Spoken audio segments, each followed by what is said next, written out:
Selamat datang di Sekolah Menengah Pertama Negeri 3 Kisaran, Kabupaten Asahan. Selamat siang Bapak Ibu dosen dan anak-anak sekalian yang Bapak kasihi. Perkenalkan, nama saya Anaklito da Silva sebagai mahasiswa program pendidikan profesi guru PPG batch pertama dari Sekolah Tinggi Pastoral Santo Fransiskus Assisi, Sembarang. Video pembelajaran kali ini kita akan bersama-sama belajar tentang sakramen baptis yang merupakan salah satu dari 7 sakramen dalam gereja Katolik yang menjadi pintu gerbang menuju umat kehidupan umat Kristiani. Oke, mari kita saksikan video selanjutnya. Let's go.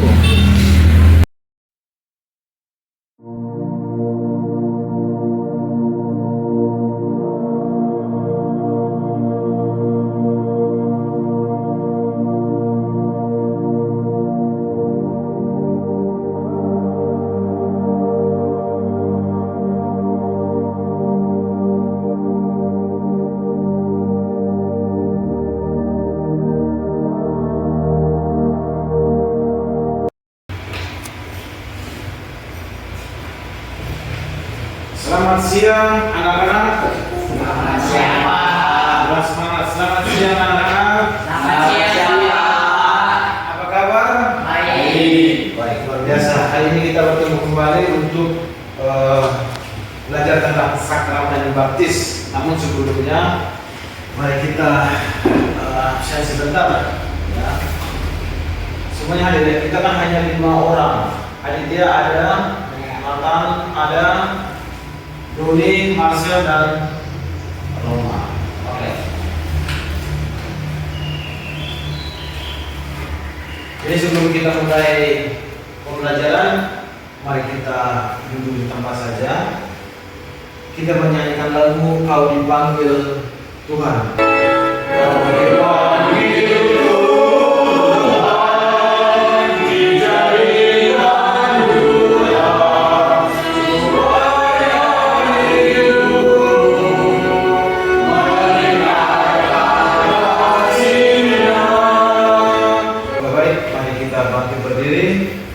kita berdoa bersama. Mari kita teman-teman menyanyikan diri untuk memulai doa pembuka. Dalam nama Bapa, Putra, dan Roh Kudus.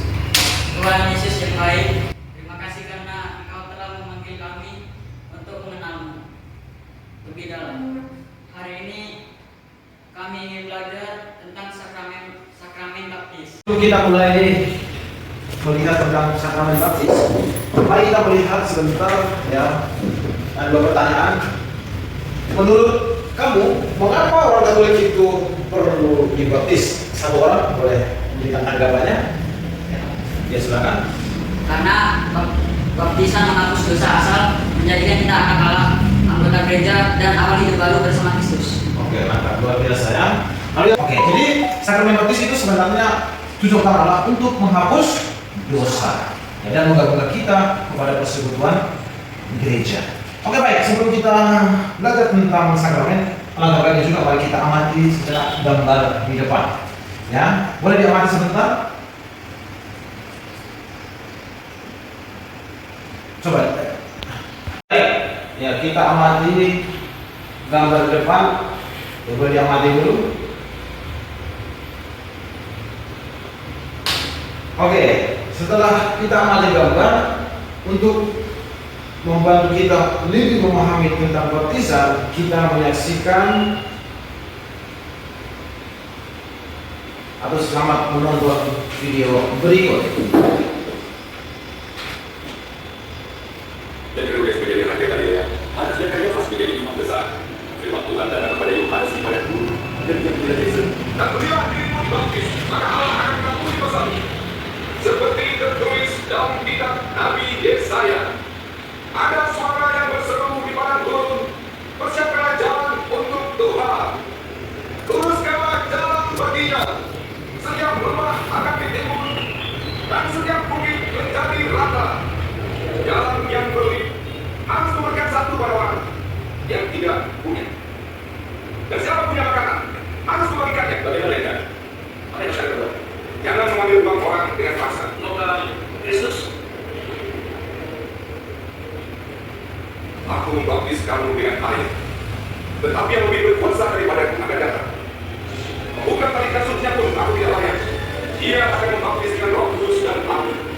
Di tangannya ada biru untuk menapi dan mengumpulkan gandum di dalam tubuh, tetapi sekam akan dibakarnya.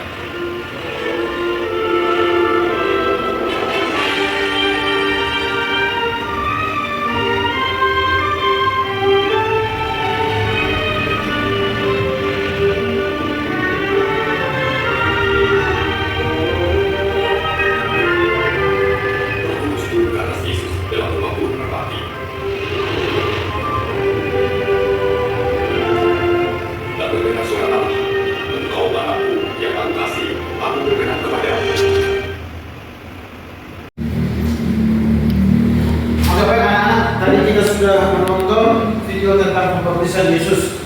Nah, sekarang kita coba melihat apa makna tentang pembaptisan itu.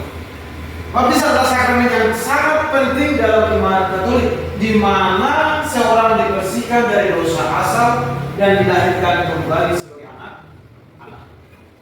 Orang Katolik dibaptiskan melalui sakramen ini, mereka menjadi anggota gereja. Dan 5 Roh Kudus yang melalui hidup baru bersama Kristus. Meskipun Yesus tidak berdosa, dibaptis oleh Yohanes sebagai teladan bagi kita. Menunjukkan bahwa baptisan adalah langkah penting dalam perjalanan iman, serta baptisan serta sucian dosa, tetapi juga sebuah cara untuk terhubung dengan misteri hidup, kematian, dan kebangkitan Kristus. Baptisan Yohanes yang membaptis Yesus. Jadi yang pertama adalah baptisan itu menghapus dosa. Lalu Yesus kenapa dibaptis? Kenapa Yesus dibaptis walaupun dia tidak berdosa? Untuk menunjukkan solidaritasnya dengan manusia berdosa. Iya, dia menjadi teladan atau menunjukkan solidaritas ya kepada manusia. Ya, karena dia tidak berdosa, maka dia juga menjadi teladan bagi kita. Yang artinya apa? Dia tidak berdosa aja dibaptis, apalagi kita manusia yang penuh dengan dosa. Maka kita sebagai orang Katolik harus dibaptis. Oke, baik. Ya, sekarang kita coba melihat atau menggali makna baptisan dalam kitab suci. Nah, yang pertama kita melihat Yesus dibaptis Yohanes. Ya, itu yang tadi sudah kita saksikan dalam video tadi. Dan yang kedua, yang mau dikatakan dalam baptisan Yohanes adalah, inilah anakku yang kukasihi, kepadanya lah aku berkenan. Ini suara dari mana? Ini adalah suara Allah. Ya, dari atas. Yang dimaksud dari atas adalah suara Allah. Allah yang bersuara. Yang mengatakan, memperkenalkan Yesus kepada dunia, oh inilah anakku, kepadanya lah aku berkenan. Nah, makna baptisan yang kedua bisa kita lihat dalam Matius 48 ayat 16 sampai 20, terutama dalam Matius 28 ayat 19 dikatakan Yesus berkata, pergilah jadikanlah semua bangsa muridku dan baptislah mereka dalam nama Bapa dan Anak dan Roh Kudus. Nah, jadi yang pertama baptisan, yang kedua lebih kepada perintah. Ya, ketika kita sudah dibaptis, kita diperintahkan untuk apa? Di situ sangat jelas dikatakan, pergilah. Ya, pergilah, baptislah mereka dalam nama Bapa dan Anak dan Roh Kudus. Ya, inilah makna baptisan. Oke, coba sekarang kita melihat pendalaman kitab suci. Ya, Coba boleh dikerjakan dulu masing-masing. Ini pertanyaan ada di depan. Boleh dikerjakan sendiri-sendiri. Ya, silakan. Sekarang sudah kalian kerjakan. Ini ada 5 pertanyaan. Satu pertanyaan boleh kembali sini. Pertanyaan nomor 1. Siapa yang membaptis Yesus di Sungai Yordan? Yohanes Pembaptis. Yohanes Pembaptis, bagus. Ya. Yang kedua, Nathan, apa yang terjadi setelah Yesus dibaptis? Roh Kudus turun seperti merpati dan suara Allah Bapa terdengar. Inilah anakku yang kukasihi. Oke, luar biasa, mantap. Yang berikut, Doni, mengapa Yesus mau dibaptis padahal dia tidak berdosa? Untuk menunjukkan ketaatan dan solidaritasnya dengan manusia berdosa. Oke. Yang keempat, apa yang bisa kita pelajari dari pembaptisan Yesus? Silakan masuk.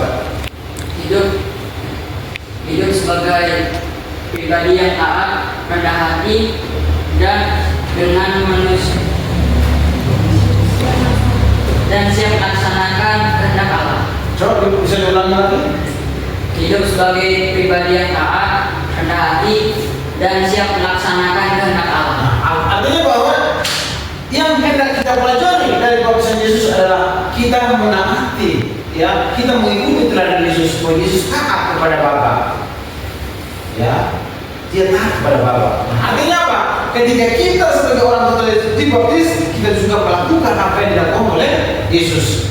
Artinya apa? Kita taat kepada kehendak Allah juga, sama seperti yang diteladankan oleh Yesus. Yang kelima, apa makna berita Yesus dalam Matius 28 ayat 19 dalam hidup sehari-hari? Roma. Kita dipanggil untuk menjadi saksi Kristus, mengatakan kasih Tuhan dari sikap, perkataan, dan tindakan setiap hari. Nah, artinya ini berkaitan dengan baptisan yang perintah Yesus dalam Matius 28 ayat 19 tentang praktek hidup sehari-hari. Artinya kalau kita sudah dibaptis, ya artinya kalau kita harus hidup ya dengan memberikan teladan kepada orang-orang di sekitar kita, menjadi garam dan terang dunia. Ya, ini gambaran umumnya. Oke, baik, terima kasih anak-anak sekalian. Anda sudah menjawab pertanyaan yang sungguh sangat baik. Mudah-mudahan apa yang kita pelajari hari ini membantu kita semua, terutama kamu, untuk semakin memahami makna baptisan dalam gereja Katolik. Oke, kita lanjut untuk mempertegas apa yang sudah kamu kerjakan tadi. Kita lihat sekali lagi bahwa Yesus dibaptis oleh Yohanes Pembaptis di Sungai Yordan. Setelah dibaptis, langit terbuka, Roh Kudus turun ke atasnya seperti burung merpati, dan terdengar suara Allah Bapa yang berkata, "Inilah anakku yang kukasihi, kepadanya lah aku berkenan." Meskipun Yesus tidak berdosa, yang mau dibaptis untuk menunjukkan ketaatan kepada kehendak Bapa dan memberi teladan bagi kita semua. Dari pembaptisan Yesus kita belajar tentang kerendahan hati, pentingnya menaati kehendak Allah, dan bahwa baptisan adalah awal dari hidup baru yang penuh dengan kasih dan misi ilahi.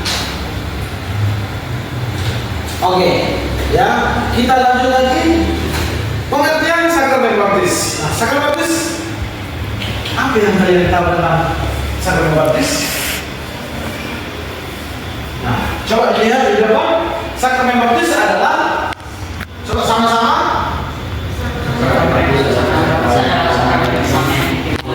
Coba sama-sama dengan kompak. 1, 2, 3.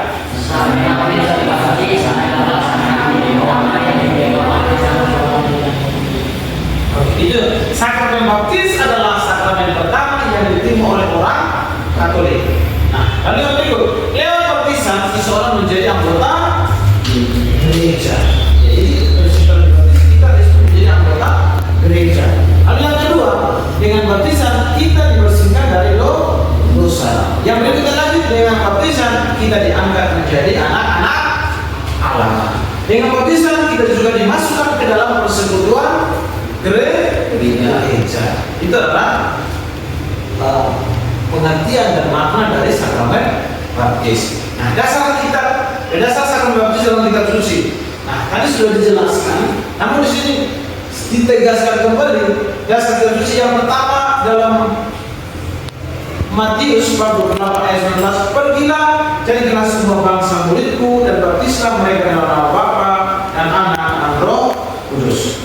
Dan di Yohanes 3 ayat 5, jika seseorang tidak dilahirkan dari air dan roh, ia tidak dapat masuk ke dalam kerajaan Allah. Maka dari sini mau dikatakan bahwa baptisan bagi orang Katolik itu sungguh sangat penting. Karena melalui baptisan kita dilahirkan kembali menjadi manusia baru. Ya, sekali lagi saya ulangi, melalui baptisan yang kita terima, kita dilahirkan kembali menjadi manusia baru. Ya, menjadi manusia baru.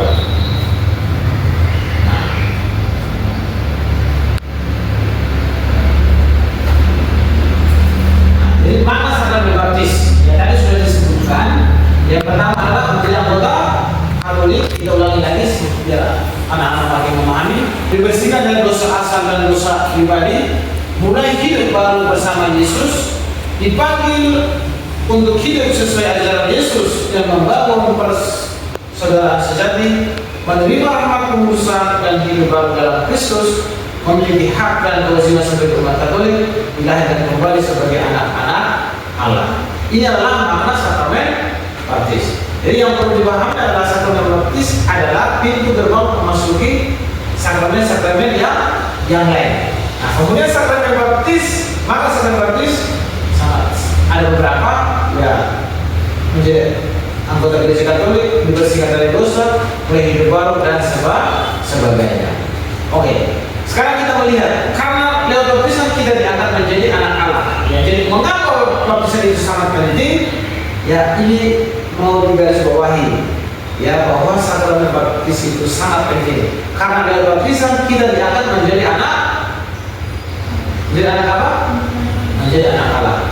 Nah, kita bergabung dengan keluarga besar gereja. Baptisan adalah awal perjalanan iman kita bersama Yesus. Ya, jadi kalau di kampung di timur sana yang orang merayakan, ya orang merayakan bukan ulang tahun, tapi yang orang merayakan adalah hari tanggal baptisan. Karena apa? Karena di sini tidak menunjukkan bahwa karena melalui baptisan dia mulai perjalanan imannya bersama dengan Yesus. Ya, oke. Nah, jadi adik-adik, anak-anak sekalian, dalam sakramen baptis ada beberapa simbol yang tidak terlepas dari sakramen baptis. Nah, dalam sakramen baptis apa aja caranya yang digunakan? Itu simbol apa yang digunakan? Yang pertama adalah air. Ya, air itu simbol apa? Melambangkan penyucian dari dosa dan hidup dalam Kristus. Jadi itu apa? Terima kasih sebagai terang dunia yang menerangi hidup orang beriman. Adik, ini kan Krisma, melambangkan apa? Melambangkan kekuatan roh kudus menyertai orang baptis. Oke, Roma, baju putih atau kain putih melambangkan apa? Oke, jadi itu sebenarnya sebenarnya kalau kita melihat atau mengikuti baptisan, ya baik baptisan dewasa, baptisan baik maupun primaris dalam gereja Katolik, ya simbol-simbolnya sering kita ketemu. Jadi jangan berpikir air itu apa? Melambangkan penyucian kita dari dosa. Jadi itu apa? Sebagai cahaya Kristus. Minyak itu apa? Melambangkan roh Kudus. Air putih melambangkan kemudian. Ya, oke.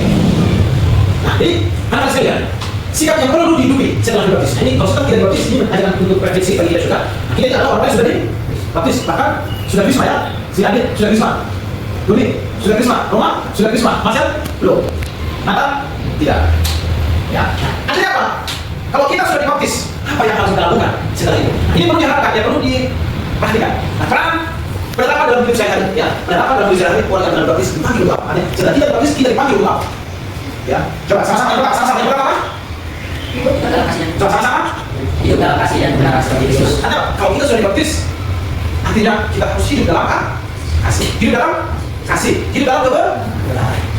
Ya, itulah tanda bahwa sudah dibaptis. Yang kedua, silakan. Membangun kasih yang baik dan bersama. Nah, yang kedua, kita dituntut untuk membangun relasi yang kembali dengan sesama. Ya, kembali dengan sahabat dengan sama. Nanti nggak bisa dong. Ya, bumi dengan manusia berantem. Boleh nggak? Nanti kamu sudah dibaptis, tidak boleh selisih. Tidak boleh kan? Tidak boleh berlahi. Ya, karena kalau bisa kita dipanggil untuk membangun relasi yang baik dengan sesama. Nanti besok-besok ada yang untuk berantem, maaf saya sudah baptis. Jadi saya tidak boleh kan? Lalu yang kedua, yang ketiga adalah berdoa, membaca kitab suci, dan itu dalam kehidupan gereja. Namanya apa? Ya, harus berdoa, makan minimal. Siapa yang di sini makan sebelum makan berdoa? Semuanya, sebelum makan pasti berdoa. Nah, itu sih kalau kita dalam Kristus dan Kristus dan dibaptis. Nah, minimal setiap kali datang ke gereja apa? Daripada dimakan sadar. Dan yang lebih baik lagi, kalian bisa ikut terlibat dalam kegiatan hidup gereja, misalnya seperti kegiatan di saat baik sebagai tanda bahwa kamu adalah orang yang sudah dibaptis dan baptis yang perlu kita lakukan adalah ikut terlibat dalam kegiatan hidup gereja. Lalu yang kedua, yang keempat, menjadi terang dan garam dunia. Artinya menjadi terang dalam tindakan sehari-hari. Terang, menjadi terang dan artinya apa? Dalam kehidupan sehari-hari, baik di sekolah maupun di rumah maupun di tengah masyarakat, ya kamu berusaha untuk hidup sebagai anak-anak hidup yang selalu memberikan contoh. Ya, saya contoh di sekolah. Ya, disiplin saya, berpakaian, ikuti aturan. Sekolah itu salah satu contoh kita menjadi terang dan garam dunia. Ya, menjadi terang dan garam dunia. Menjadi terang bagi yang lain, menjadi mantan bagi yang lain. Ketika ada PR dikasih bapak ibu dikerjakan, itu juga menjadi terang. Ya, hanya semua yang kita ditugaskan oleh bapak ibu, semua peraturan yang kita ikuti dengan sepenuh hati adalah sebagai salah satu itu teladan yang bisa kita berikan atau menjadi contoh bagi teman-teman. Yang kedua, menolak kejahatan dan mendidik yang baik sesuai dengan sifat baptis. Ya, oke, sampai sini ada yang bertanyakan? Oke, ada. Nah, siapa yang bisa dibaptis? Kalau misalnya ini ada yang baptisnya baik. Nah, baptis baik atas permintaan orang tua atau atas permintaan baik tersebut? Ya, otomatis ada yang masih kecil belum tahu, maka pasti atas permintaan orang tua. Ya, nah, bisa dewasa lewat keturunan. Ya, jadi kan, jadi baptisan kalau kata keturunan ini untuk orang yang dewasa. Artinya apa? Dia melalui beberapa tahapan pertama disebut dengan katekumen. Ya, baru dia diterima menjadi atau dia dibaptis. Nah, ini cenderung orang misalnya di gereja di Katolik biasanya orang yang di agama, kita dari agama Islam, ya, dari agama non Kristen, ya, ada juga agama Kristen atau denominasi yang baptisannya tidak diakui oleh gereja misalnya seperti Advent. Nanti mereka ini masuk ke Katolik, mereka harus mengikuti masa katekumen. Nah, artinya apa? Semua orang yang ingin menjadi pengikut Yesus bisa dibaptis, ya, semua bisa dibaptis. Oke, nah sekarang mari kita lihat kuis cepat. Artinya untuk mengevaluasi apa yang sudah kita pelajari tadi, masihkah anak-anak mengingatnya? Apa simbol yang digunakan dalam baptisan untuk menyatakan bahwa orang yang dibaptis telah menjadi terang Kristus? Cepat. Oke. Dibaptis menandakan bahwa orang yang dibaptis menjadi terang Kristus dan dipanggil untuk menjadi terang dunia. Jadi yang pertama adalah simbol yang digunakan dalam baptisan untuk menyatakan bahwa orang yang dibaptis telah menjadi terang Kristus adalah menjadi cahaya atau menjadi terang bagi orang lain atau menjadi cahaya bagi orang lain. Ya. Jadi simbol lilin adalah terang Kristus. Yang kedua, mengapa salib diberikan kepada orang yang baru dibaptis? Oke, silakan. Sebagai tanda bahwa ia telah menjadi milik Kristus dan dipanggil untuk memikul salib serta mengikutinya dalam hidup saya. Oke, jadi salib ketika anak-anak ya sebelum dibaptis, ya imam, bapak ibu senani atau wali baptis dan orang tua mau menandai anak tersebut dengan salib mana? Ini dan lain. Tandanya bahwa anak itu adalah milik Kristus. Nah, maka salib diberikan kepada orang yang baru baptis sebagai tanda bahwa anak ini disalahkan atau adalah milik Kristus. Yang berikut, apa makna air dalam baptisan? Ya, silakan. Air melambangkan maksudnya dari dasar air yang baru dalam hidup laki sama Allah. Oke, air melambangkan bersih. Ya, artinya bayangkan bajunya si adik ini kotor. Cuci pakai apa? Deterjen. Apa air? Pakai air. Ya, perlu air. Jadi air sebagai simbol pembersih. Ya, jadi segala sesuatu yang kita lakukan, misalnya mengapel rumah, menyuci baju, semuanya membutuhkan air. Maka air sebagai lambang pembersih. Yang berikut, mengapa Yesus mau dibaptis padahal tidak berdosa? Diulang lagi. Ya, silakan dulu. Untuk menunjukkan solidaritas dengan manusia berdosa. Untuk menunjukkan solidaritas kepada manusia. Artinya dia tidak berdosa, tapi dia dibaptis. Karena dia memberikan contoh teladan bagi manusia yang berdosa. Ya, yang berdosa. Oke, sekarang kita masuk dalam kelompok diskusi. Oke, anak-anak sekalian, kita sudah mempelajari ya pengertian sakramen, makna sakramen, simbol-simbol tentang sakramen baptis. Nah, sekarang kita coba diskusi kelompok agar ya anak-anak semakin memahami tentang apa yang kita pelajari. Nah, ini ada 5 pertanyaan. Ya, 5 pertanyaan. Apa makna sakramen baptis bagi saya secara pribadi? Yang kedua, apa arti sakramen baptis bagi hidup saya sebagai orang Katolik? Yang ketiga, bagaimana saya dapat memperbaharui janji baptis saya dalam kehidupan sehari-hari. Yang keempat, bagaimana saya bisa memperlihatkan bahwa saya sudah dibaptis dalam kehidupan sehari-hari. Yang kelima, apa tantangan terbesar saya dalam menjalani hidup sebagai orang yang telah dibaptis. Nah, begitu, silakan diskusi, waktu kurang lebih 10 menit. Bisa 10 menit? Atau kurang? 10 menit bisa ya? Oke, 10 menit. Ya, silakan diskusi. Baik anak-anak sekalian, dalam diskusinya sudah. Saya harap sudah selesai diskusi ya. Oke, untuk itu siapa yang bisa presentasikan diskusi? Oke, silakan. Saya akan mempresentasikan hasil diskusi kami. Pertanyaan nomor 1, apa makna sakramen baptis bagi kami secara pribadi? Awal hidup baru sebagai anak Allah dan tanda kasih Allah yang memilih saya. Oke. Nomor 2, apa arti sakramen baptis bagi hidup kami sebagai orang Katolik? Sebagai pengikut Kristus, saya dipanggil untuk hidup sesuai iman dan ajarannya. Oke. Dan nomor 3, bagaimana kami dapat memperbarui janji baptis kami dalam kehidupan sehari-hari dengan melakukan dosa, berdoa dan berbuat kasih setiap hari. Oke, luar biasa. Nomor 4, bagaimana kami bisa memperlihatkan bahwa kami sudah dibaptis dalam kehidupan sehari-hari dengan bersikap jujur, peduli dan menjadi terang bagi sesama. Oke, yang terakhir. Apa tantangan terbesar kami dalam menjalani hidup sebagai orang yang telah dibaptis, tetap setia pada iman di tengah godaan di dunia dan tekanan lingkungan. Oke, sekitar tepuk tangan. Berikan aku. Terima kasih. Atas hasil diskusinya yang sangat baik dan luar biasa. Nah, harapan kita adalah dari hasil diskusi yang sudah kita lakukan, ya, itu menjadi bekal, menjadi pedoman bagi kita untuk menghayati baptis yang sudah kita terima. Ya, itu menjadi bekal bagi kita. Artinya apa yang kita hari ini bukan hanya untuk sekedar diketahui, tetapi terutama dapat kita terapkan dalam kehidupan sehari-hari. Oke, ya. Untuk itu kita sampai pada kesimpulan, ya. Kita sampai pada kesimpulan. Nanti boleh dicatat, ya. Nanti dikasih catatannya, atau nanti dibagi. Kesimpulan, sakramen baptis adalah pintu.